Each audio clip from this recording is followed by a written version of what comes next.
नमस्ते आदाब, मैं anchor Divya Kamble CBN news 18 में आपका स्वागत करती हूँ।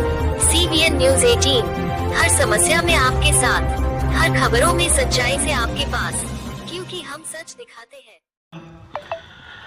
वला तमूतुन्ना इल्ला वअंतुम मुस्लिमून वाअतसिमू बिहब्लिल्लाहि जमीअन वला तफर्रकू वाज़कुरू निअमतल्लाहि अलैकुम इज़ कुंतुम